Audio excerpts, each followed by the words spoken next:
Hi friends, welcome to Relax Recipes. இன்றைக்கி நம்ம ஒரு அரிசி வத்தல் ரெசிபி தான் பார்க்க போகிறோம். இந்த வத்தல் பார்த்திங்கன்னா 10 நிமிஷத்தில் நம்ம தயார் பண்ணிடலாம். வெயிலில் காய வைக்கணும்னு அவசியமே இல்லைங்க. நம்ம வீட்டில் நிழல்லையே காஞ்சிடும். ஒரே நாள்லேயே உங்களுக்கு வத்தலும் ரெடி ஆகிடும். எப்படி பண்ணுறதுன்னு பார்க்கலாம்.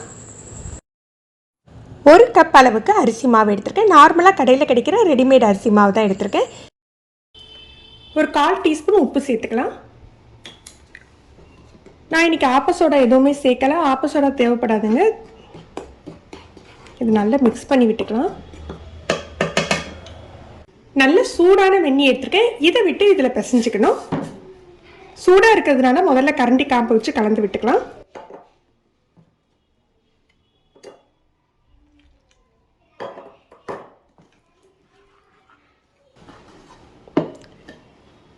நல்லா மிக்ஸ் பண்ணியாச்சு. நார்மலாக நம்ம இடியாப்பம் பிழியறதுக்கு இல்லை கொழுக்கட்டை பண்ணுவோம் இல்லையா, அதுக்கு தகுந்தாப்புல மாவு பிசைஞ்சுக்கோங்க.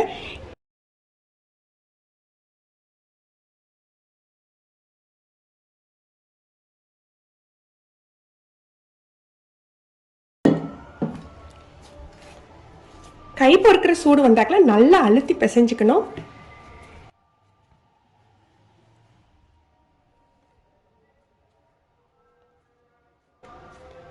ஒரு சின்ன ஆரஞ்சு பழம் சைஸில் உருட்டி எடுத்துக்கிறேன். இந்த மாதிரி உருண்டைகளாக எடுத்துக்கலாம்.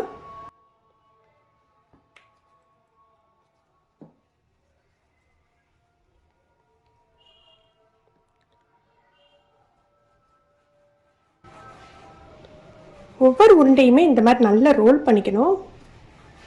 விரிசல் இல்லாமல் ரோல் பண்ணி எடுத்துக்கணும்.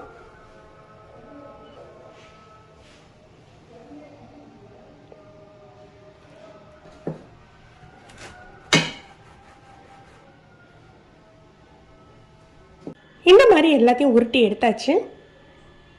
ஒரு 6 கப் அளவுக்கு தண்ணி எடுத்திருக்கேன். அதாவது நம்ம உருட்டி வச்சுருக்கோம் இல்லையா, இதெல்லாம் நல்லா முங்கி வேகணும். அந்த அளவுக்கு தண்ணி தேவைப்படும். இது நல்லா கொதிக்கட்டும். ஒரு கலருக்காக லைட்டாக ஃபுட் கலர், நான் ஜெல் கலர் தான் சேர்த்துருக்கேன்.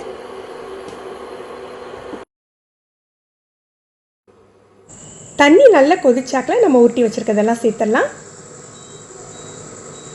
தீயை மிதமாக வச்சுக்கணும். குறைஞ்ச தீயில் வைக்கக்கூடாது. ரொம்பவும் கொதிக்க விட வேண்டாம்.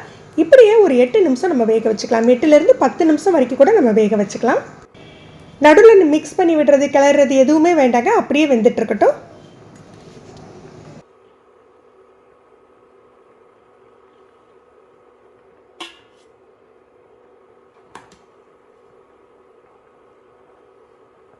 ஒரு 10 நிமிஷம் வேக வச்சுருக்கேன். நல்லா வெந்துட்டுன்னா பாருங்கள், இந்த மாதிரி எலும்பி வந்துடும். இப்போ இதை எடுத்து நல்லா ஒரு பிளேட்டில் வச்சு நல்லா ஆற வச்சிடலாம்.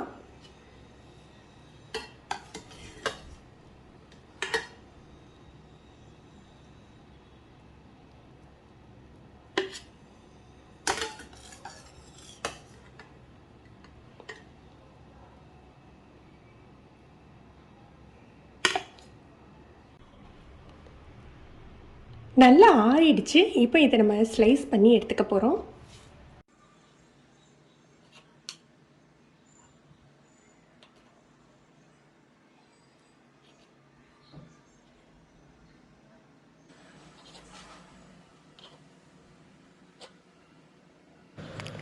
இதை ஒரு தட்டில் போட்டு நம்ம ஃபேன் காற்றுலேயே ஆற வச்சுக்கலாம். வெயிலில் வைக்கணும்னு அவசியம் இல்லை. நம்ம ஸ்லைஸ் ரொம்ப தின்னமாக போட்டிருந்தா ஒரு நாள்லேயே இந்த மாதிரி நல்லா காஞ்சிடும். இப்போ நமக்கு நல்லா காஞ்சி வந்துட்டு இப்போ இதை பொரிச்சு பார்த்துடலாம்.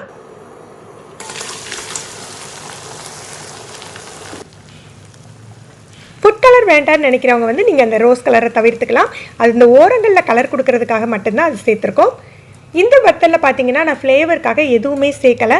உங்களுக்கு பச்சை மிளகாய், ஜீரகம் இந்த மாதிரி ஏதாவது சேர்க்கணும் அப்படின்னா நீங்கள் அரைச்சி சேர்த்துக்கோங்க. அப்போ தான் உங்களுக்கு ஸ்லைஸ் பண்ணல ஈஸியாக இருக்கும். ஃப்ரெண்ட்ஸ், நீங்கள் இது வரைக்கும் ரிலாக்ஸ் ரெசிபி சப்ஸ்கிரைப் பண்ணலைன்னா சப்ஸ்கிரைப் பண்ணி கீழே உள்ள பெல் பட்டனில் ஆல்கிற ஆப்ஷன் செலக்ட் பண்ணி வச்சுக்கோங்க. நம்ம சேனலில் வீடியோக்கள் போட்ட உடனே உங்களுக்கு நோட்டிஃபிகேஷன் கிடைக்கும். நீங்களும் இந்த ரெசிபி ட்ரை பண்ணி பாருங்கள். எப்படி இருந்ததுன்னு கமெண்ட் பண்ணுங்கள். இந்த வீடியோவை மறக்காமல் லைக் பண்ணி ஷேர் பண்ணுங்கள். தேங்க்யூ.